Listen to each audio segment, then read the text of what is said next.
Hello, everybody. Welcome to Swayam IS. My name is Sugandha, and I'll be taking the Indian polity classes. The topic for today is the preamble to the Constitution of India. तो सी there are various topics जो कि बहुत important है. जब हम पूरी polity को समझने चलेंगे then we have to understand few very basic yet conceptual topics such as the preamble to the Constitution of India, the fundamental rights, DPSPs, fundamental duties, amendment to the Constitution, and the basic feature of the Constitution of India. So we need to understand these very topics, and especially the preamble of India, because the preamble of India is known to be having the gist of throughout the constitution. तो basically preamble एक essence है पूरे constitution का. When you will start reading the Constitution of India, when you will start learning the Constitution of India, you will find that the gist, the essence of all the constitution, जो भी जितने provisions हैं constitution में, जो भी articles हैं, जो भी words हैं, rights हैं, duties हैं, everything has a space in the preamble to the Constitution of India, right? Moving further,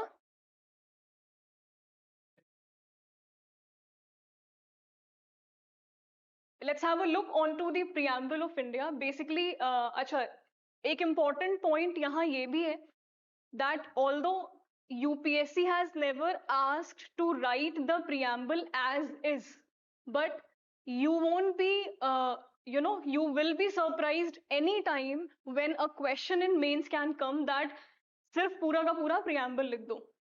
And then you will be ashamed if you don't know the preamble verbatim. अगर आपको word by word अगर आपको preamble पता नहीं है, then it will be a huge shame. So in this video, what we are going to do is, I'll break the preamble into words. I'll break the preamble into single words, and we'll study, we'll learn कि क्यों इस word को mention किया गया, what is the history behind the word having a space in the preamble, and what is its significance in the preamble, right? So this is the preamble. इस पे भी हम आएंगे, but let's begin with the first line of the preamble, which says, "We the people of India." So we the people of India. The first and major question that comes from here itself is, what is the source of power? What is the source of power of the constitution? तो constitution या law या पूरे preamble का जो source है, वो power का जो source है वो कहाँ से आया? So this power has been gained from us, that is from the people of India, right? So people of India are considered to be the major source of power, जिन्होंने अपने votes के through constitution को power दी, ठीक है, और जहां से पूरा कॉन्स्टिट्यूशन पावर ग्रैब करता है. So we the people of India having solemnly resolved to constitute India into. Now let's have a look onto the words. अच्छा, there's a very important question here. थोड़ा सा off track जाएंगे just to make you understand. Suppose there's a lawyer of Supreme Court. He has studied the constitution in a very detailed way. He has written many books on laws. He understands laws very well. इसीलिए वो advocate हैं Supreme Court में. The question is, can he write another constitution of India? Can he write another constitution of India? You will say no. Is he having permission to write another constitution of India? Is he sanctioned to write another constitution of India? क्या वो एक दूसरा constitution लिख सकते हैं और ये वाले constitution को invalid कर सकते हैं? The answer to this question is no. ठीक है? no matter he has understood the constitution very well, no matter he has written innumerable amount of law books or anything, any judgment, any books, any theories he has given as far as law is concerned, but still he is not permitted, still he is not sanctioned, उनको sanction नहीं है कि वो एक दूसरा constitution लिखें. Now another question with respect to this question comes, जो कि we the people of India को derive करता है, that is, now who is having the permission to write the constitution? Constitution लिखा किसने? हमारे founding fathers ने, ठीक है? The founding fathers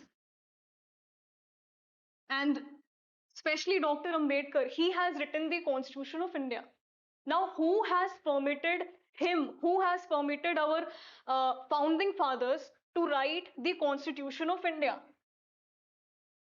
आज के डेट में, today we are in 2023. If I ask you, what is the source of the power of Constitution, you will say, we the people of India, the citizen of India, the people of India are the source of power of the Constitution of India.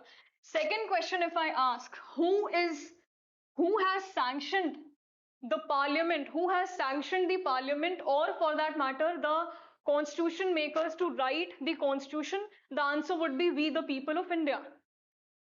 But now if we go back to the time when constituent assembly written the constitution, जब constituent assembly ने constitution को frame किया, जब draft किया, उस समय constituent assembly के पास किसने पावर दी कि वो constitution को लिखें, कि वो preamble को लिखें? किसने उन्हें power the? Who has given the power to constituent assembly that you are sanctioned to write, to draft the constitution or preamble? Who has given the sanction? See, in today's date, आज 2023 में, if I ask you the source, you will say we the people. How and why? Because हमने vote किया है. By our vote, we have elected the government, we have elected the parliament, and parliament is allowed, is sanctioned to make the laws, to make the changes in the constitution. But if we talk about the constituent assembly, इनको किसने sanction किया? इनको हमने sanction नहीं किया, इन्हें sanction किया था second cabinet mission plan. You need to understand the whys of the preamble and constitution more. Now the UPSC is revolving around the analysis portion. It is not going to ask simply the words that are mentioned in the preamble. So another very important question comes कि constituent assembly को किसने sanction किया, किसने ये permission दी कि आप draft करो, आप constitution को draft करो, आप preamble को draft करो, preamble को लिखो. It came through the second cabinet mission plan. Very important point to note, right? So we the people of India in today's date is the source, is the sanction of writing the constitution, of having the power to make the constitution or to make the changes in the constitution. But back then, when constituent assembly, when the founding fathers, when the framers of the constitution were framing the constitution, they got that sanction through the second cabinet mission plan. ठीक है, चलिए, तो we the people of India having solemnly resolved to constitute India into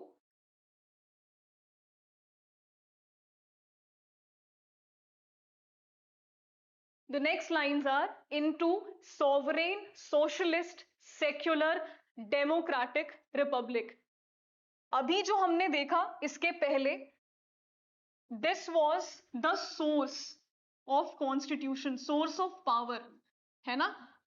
This was the source of power of constitution, जहां से framers को, या for that matter in today's date, who is getting the power, how are they having power to determine the constitution, to write the constitution.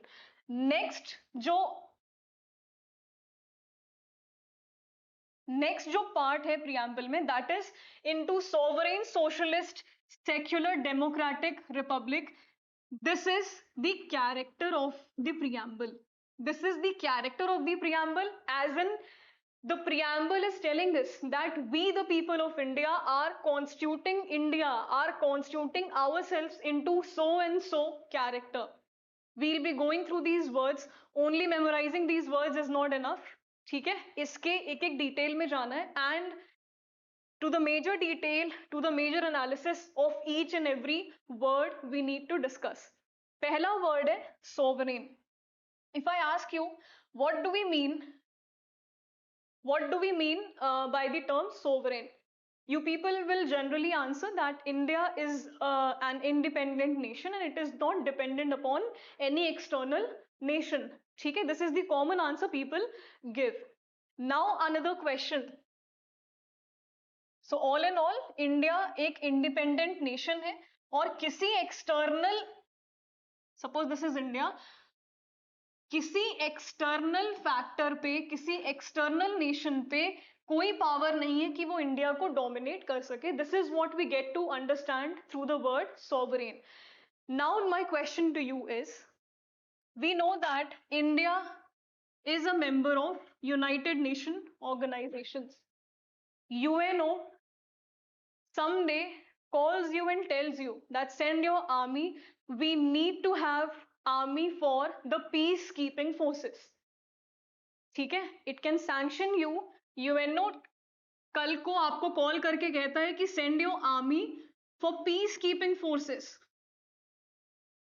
ठीक है, you have to, it suppose gives you a sanction कि आप अपनी आर्मी भेजो. We have to have people in the peace keeping forces. You were telling me that India is independent. India को कोई external element dominate नहीं कर सकता. But here UNO is telling you to send your army. How is India sovereign? Or for that matter, India is a part of BIMSTEC. India is a part of SAARC. ठीक है, कैसे independent हुआ India? This is a major question. How is India sovereign जब हम UNO की बातों को हमें मानना पड़ता है, या सार्क को मानना पड़ता है, या बिम्स्टेक के हम पार्ट हैं, we are part of the Commonwealth nations. How is India sovereign? How is India independent of the international elements?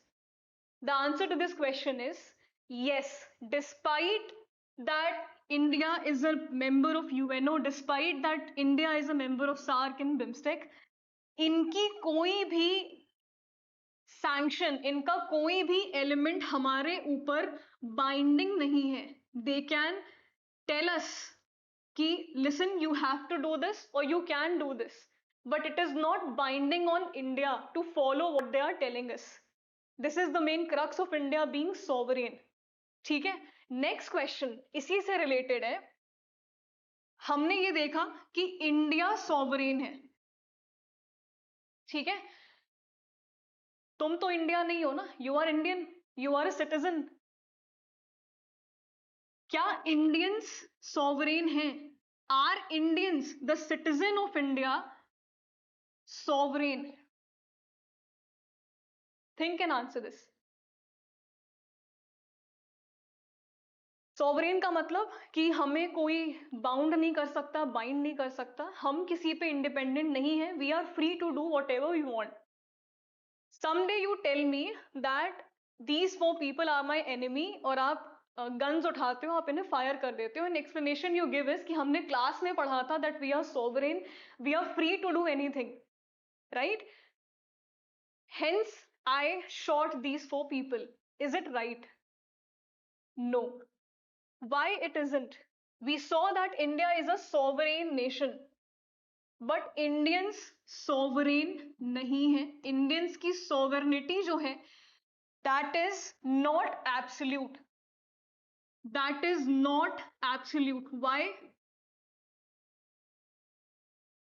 Because Indians की sovereignty is bound by law. ठीक है, it is bound by law and those laws are mentioned in the fundamental law of the country, that is your constitution. तो Indians are not sovereign. Indians कि जो sovereignty है वो absolute नहीं है. Indians are not absolutely free to do anything they want to, but yes, they are bound by the law. This is the most deep analysis you will ever get to know about the sovereignty. ठीक है.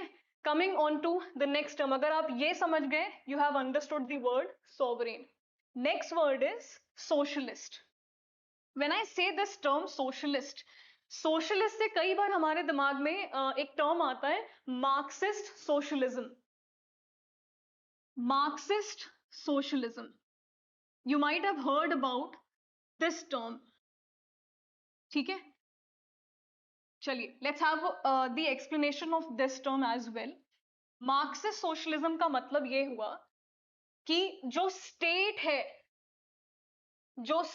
है, it is having all the power, all the resources in his hand, और वो उन resources को equally सब में distribute कर रहा है. So the distribution of resources is equally done by the state. Distribution of resources is equally done by the state among the citizens. This is what we understand by the Marxist socialism. My question to you is India, does India follow the Marxist socialism? क्या India में जो socialism का concept है, क्या ये completely Marxist है? I gave you the explanation. Distribution of resources is done equally. क्या India में ऐसा होता है कि स्टेट के पास सारी रिसोर्सेज है और वो इक्वली डिस्ट्रीब्यूट कर रहा है? No, it doesn't happen. अगर ऐसा होता तो अंबानीज के पास आज के डेट में 6 लाख करोड़ रुपए नहीं होते और हमारे पास उतने नहीं है. ठीक है. So the equal distribution of resources is not done in India. That means कि we are not completely or absolutely following Marxist socialism. What we are following today is Gandhian socialism. Now, what is the difference in between the Marxist and the Gandhian socialism? सिर्फ एक word का difference है यहाँ पे, and that word is equal distribution of opportunities to earn those resources. Are you getting this point? Marxist socialism में state के हाथ में सारी रिसोर्सेस थी, स्टेट खुद सारे सिटीजन्स के बीच में उन रिसोर्सेस को इक्वल डिस्ट्रीब्यूट कर रहा था. When we talk about India, India में जो सोशलिस्ट का कॉन्सेप्ट है that is mostly bias toward Gandhian. हाँ, थोड़ा सा मार्क्सिस्ट है, बिकॉज अगर मैं पीएसयूज का एग्जांपल दूं, पब्लिक सेक्टर यूनिट्स का, वहां पे स्टेट के हाथ में रिसोर्सेज होते हैं. ठीक है. But to a large extent हम लोग गांधीयन सोशलिज्म को फॉलो करते हैं, which means that we offer equal distribution of opportunities, not resources. So every citizen is equally opportuned, मतलब उनको equal opportunity सबको दी जाएगी कि वो resources को earn कर सकें. This is what we mean by Gandhian socialism. ठीक है. तो this was all about socialist. अच्छा, one very important point about socialist is this term was not having a place in the original constitution. This came through 42nd Constitutional Amendment Act in 1976. ठीक है. Important fact है. Many a times छोटे questions, easy questions throw करते हैं UPSC and we tend to forget. So अभी last में preamble के we'll see कि how many times preamble has been amended and what all amendments have been done. तो this was the first word अभी तक जो हमने देखा which has been added in 1976. There's a huge catch behind these words. हम लोग आगे देखेंगे. Second word is secular, which has again been added by 42nd Constitutional Amendment Act in 1976. What is secular? What is secular? See, जो हमारे Indians का culture है that is सर्व धर्म संभव, संभाव, ठीक है, which means that we respect all the religion, we respect every religion in the country जिसको कि worship किया जाता है, so we respect every religion in the country. This also means that India is a state which do not have any official religion, ठीक है, but that does that mean कि India is a state which is anti a particular religion? क्या हम ऐसे state हैं जो कि हम किसी रिलीजन के अगेंस्ट हैं या एंटी हैं? नो, ठीक है, वो कौन सा कंट्री है, कौन सा स्टेट है जो कि है? दैट इज नॉर्थ कोरिया, ठीक है. We are not like that. We are not against any religion. And this is what is the basic crux of the term secular. No official religion. We are not against any particular religion. Every citizen is allowed, every citizen is having freedom to practice the religion of their choice, of their belief, and they can worship any religion they want to. This is the all in all definition of India being secular. Next is democratic, ठीक है, और democratic की जो सबसे beautiful definition है that has been given by Abraham Lincoln, which is government for the people, by the people, of the people, ठीक है. This is the beautiful and all in all altogether definition of a democratic nation, ठीक है. Now if I ask you कि democracy को कैसे define करें, तो you will say free and fair elections. Democracy का मतलब हुआ free and fair elections, which according to me is an incomplete answer. Why is it an incomplete answer? Suppose that tomorrow I have been elected as the prime minister of this nation, ठीक है, and India is a democratic nation which says free and fair election. Tomorrow if I say that I am the prime minister and I announce that there won't be any election held till next 50 years, ठीक है. इसीलिए एक और word है which is very important here, that is free and fair plus regular or timely election. This makes the definition complete. Regular और timely elections इसीलिए होते हैं हर 5 साल पे. This is what makes India a democratic nation, ठीक है. So democracy is this. Next is republic.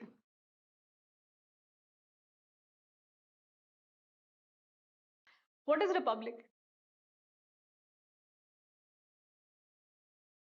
You will say that republic is the head of the state who has been elected, ठीक है, who has been the elected representative of India, who is the elected representative of India. Fair enough. Now who is the head of the state? I'm sure you must be knowing this. President. Fair enough. Why do we celebrate Republic Day of India? What do we mean by republic? See, Republic Day is celebrated on 26th January 1950. So it has been celebrated for the memory of 26th January 1950.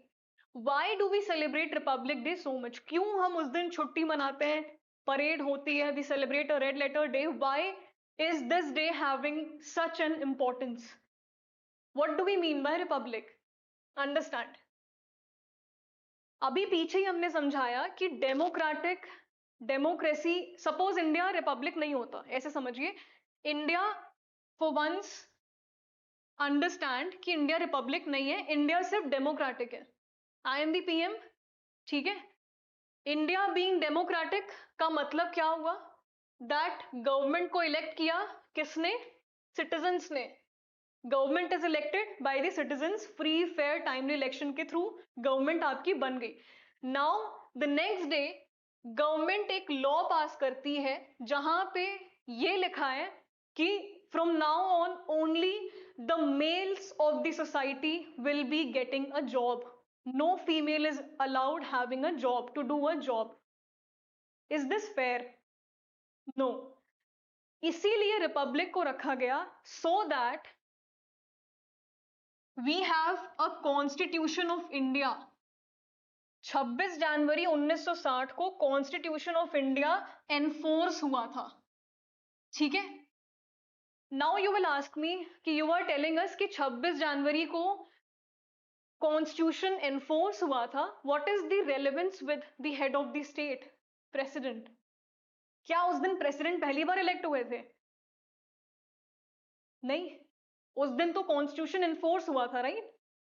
This is the significance of Constitution of India. This is the significance of the fundamental law of land, that is the Constitution. Republic इसीलिए है ताकि government अपने हिसाब से discrimination ना करे. Government is bound to be in the limit of the constitution. This is what we mean by republic. ठीक है. Now we have understood so far the character of we have understood the character of the preamble. Another line, next line is justice, social, economical and political. ठीक है. See, it's very easy to understand justice in today's time, in today's world.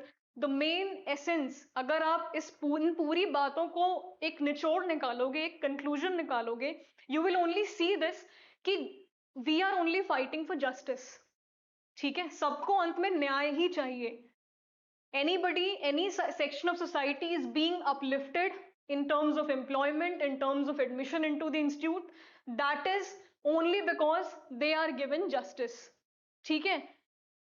So this is not very difficult to understand. Social, economic and political justice हमें देना है. Next is liberty of thought, expression, belief and faith. यहाँ पे I need your attention. Just 2 minutes. Answer me this.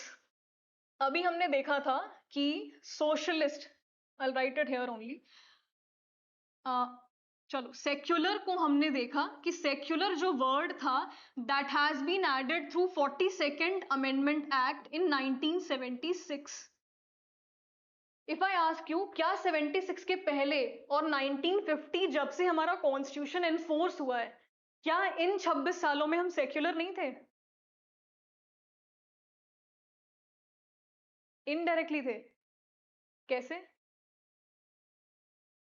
Secular word mention नहीं है, लेकिन we are giving to expression, सबको right दिया तो वो सेलिब्रेट कर सकते. जैसे क्रिश्चियन लोग मतलब दिवाली, दशहरा जो हर एक का रिलीजन है वो खुद सेलिब्रेट कर सकते हैं. जैसे आई एम आस्किंग यू कि 76 के पहले सेक्युलर थे हम? थे ना? हाँ, तभी तो लिखा है ये.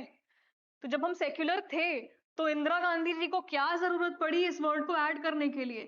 और अगर हम सेक्युलर नहीं थे तो क्या अंबेडकर जी से इतनी बड़ी मिस्टेक हो गई कि उन्होंने सेक्युलर वर्ड को नहीं डाला? The answer to this question is Ambedkar ji, being an ultimate intelligent person, he has very well explained this. Belief, faith, worship. This showcases India's definition of secularism. Now, second question you will ask कि फिर इंदिरा गांधी जी ने 76 में इस word को क्यों add किया? What is the requirement? क्यों add किया? There was no, see, adding this word is of no constitutional significance. It was just a political message. उस समय emergency चल रही थी and this was a political message that she made. Liberty समझ में आ गई?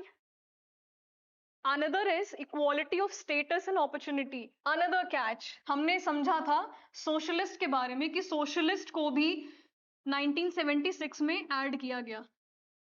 ठीक है, via the same amendment. तो क्या इसके पहले हम सोशलिस्ट नहीं थे? क्या हम इसके पहले अपने सिटीजन्स को इक्वल अपॉर्चुनिटी प्रोवाइड नहीं कर रहे थे in terms of status, employment. We were socialist. ठीक है, सेम एक्सप्लेनेशन यहाँ पे है और सेम क्वेश्चन है कि अगर हम सोशलिस्ट नहीं थे तो अंबेडकर जी ने इतनी बड़ी मिस्टेक कर दी, या अगर हम सोशलिस्ट थे तो इंदिरा गांधी जी ने क्यों इस वर्ड को ऐड किया. Ambedkar ji has made no mistake. He has explicitly mentioned here equality of status and opportunity. That's what we saw in Gandhian socialism. ठीक है, this was again a political message. तो मैम ये सोशलिस्ट वर्ड और secular निकाल नहीं सकते हैं अम्बेडकर. डाला है तो वहां से कॉन्स्टिट्यूशन में मेंशन नहीं है, तो उसको रिमूव नहीं कर सकते. See, time and again, जब a person comes into the power, Indira Gandhi made a constitutional move just because that time we were going through a huge crisis of emergency. So she made such a move. Okay, I understand. Yes, amendment is possible. एक बार amendment preamble में हुआ and amendable है preamble. इसको निकाल सकते हैं. क्यों नहीं? क्यों? लेकिन ना विश्वानंद भारती जो कहता है. I'll be coming to that portion. Just wait. I'll be coming to that portion. ठीक है, I hope you have understood.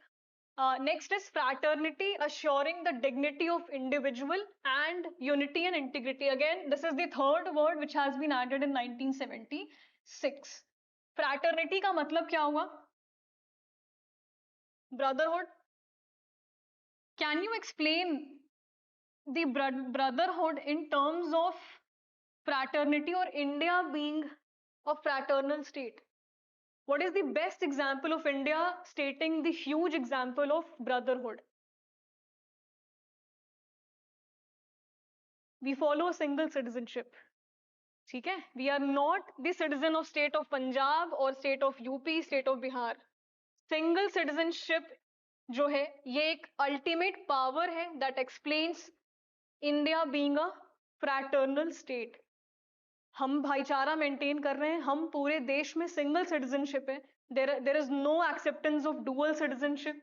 ठीक है, सिंगल सिटीजनशिप है एंड एवरी स्टेट, अलग अलग स्टेट की कोई अलग अलग सिटीजनशिप नहीं है. All in all this is what we mean by fraternity.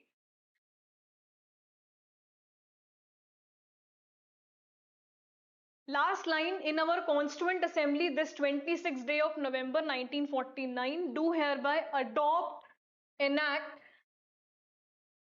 and give to ourselves this Constitution of India. इसका मतलब 26 नवंबर 1949 को हमने अडॉप्ट किया, एनैक्ट किया और अपने आप को एक कॉन्स्टिट्यूशन दिया. लेकिन जब हम 26 जनवरी 1950 की बात करते हैं, उस दिन एक्चुअल में एनफोर्समेंट होता है कॉन्स्टिट्यूशन का. ऐसा क्यों? ये 2 महीने का गैप क्यों हुआ?